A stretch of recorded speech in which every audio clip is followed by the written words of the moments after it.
India has highlighted a vital moment for disarmament.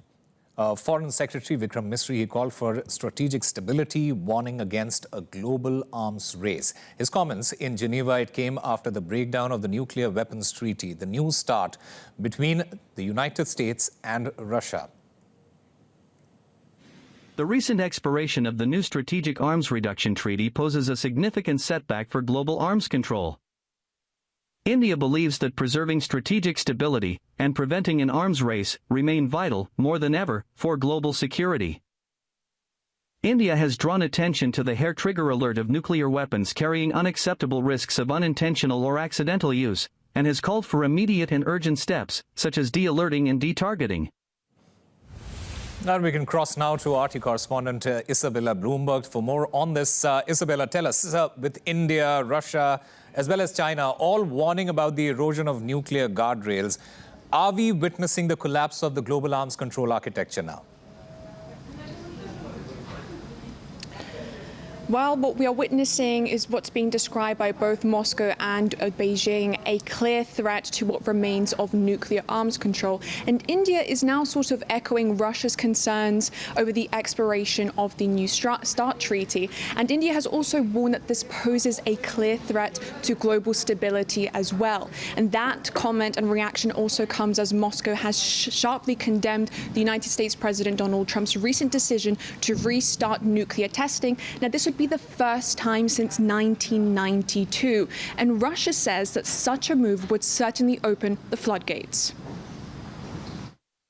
We warn that the U.S. withdrawal from its national moratorium would trigger a domino effect. The responsibility for the consequences would rest entirely with Washington. And that domino effect is precisely what Moscow says the United States is gambling with here. And China, as we know, has also weighed in, slamming Washington over its accusations that Beijing is apparently conducting nuclear testing. And that comes as U.S. officials had accused and suggested that recent minor earthquake activity in China could point to covert operations. Now, we know this is a statement and a remark that Beijing has vehemently denied. Let's take a listen. The U.S. accusations are based on speculation and vague insinuations and are completely groundless. China has repeatedly reiterated that it has always firmly supported the purposes and objectives of the Comprehensive Nuclear Test Ban Treaty and has consistently honored the commitment of the 5 nuclear weapon states to a moratorium on nuclear testing.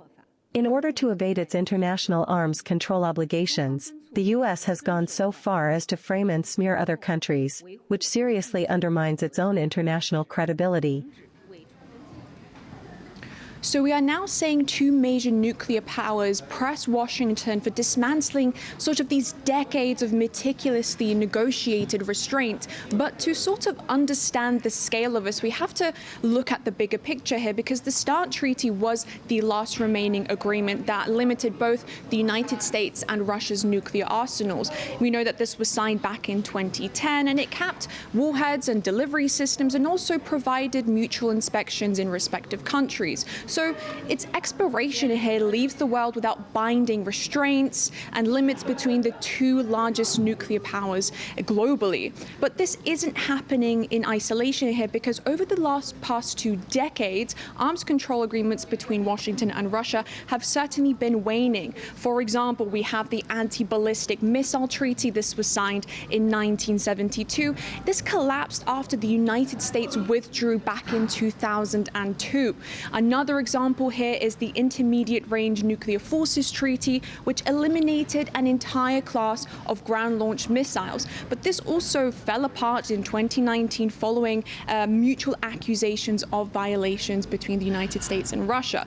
But then we also have this Open Skies Treaty, but if this effectively also ended after both the United States and Russia withdrew. So that leaves, or rather left, the START treaty as the final pillar here. In fact, Moscow had tried to extend the New START treaty for another year to leave room for negotiations between Washington and Moscow. But this is an effort that both Trump and his administration had essentially ignored because they said that they would have to supposedly include India in a new nuclear agreement given its nuclear power. But this rhetoric is also spreading far beyond Washington because even in Europe, there's also growing talk of nuclear proliferation because Poland's president has now openly mentioned that a joint nuclear sharing project, arguing that Warsaw should base its security strategy on nuclear potential. And that this is potentially quite dangerous considering that Poland does share a border with Russia, and that would pose a clear security threat for the Kremlin as well. But at the same time, we've also heard from Vladimir Putin,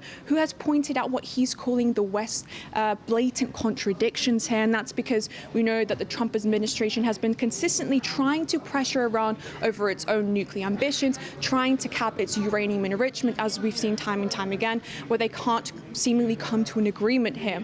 But also at the same time, we have this bombastic statement from Russia's intelligence stating that both the United Kingdom and France are apparently discussing to send the possibility of a dirty bomb to Ukraine. And that's something that President Putin had mentioned earlier. They're doing everything they can to disrupt the peace process. The enemy stoops as low as using dirty nuclear weapons, probably knowing how it's going to end ultimately. They use all kinds of methods, including terrorist attacks. Now, whether or not nuclear testing resumes, the guardrails that were once in place to restrain the world's most destructive nuclear weapons is now waning, and it seems to be waning quite fast. Moscow and Beijing say that Washington is dismantling the very system that it helped build. But from Washington's perspective here, it says that it must adapt and respond to evolving changes and threats. But the reality is that we're seeing for the first time in decades that there are no limits between the two world's most largest nuclear arsenals on Earth, and the potential of renewed testing risks a renewed nuclear arms race as well. All right, Isabella Bloomberg, thank you very much for getting us all those details.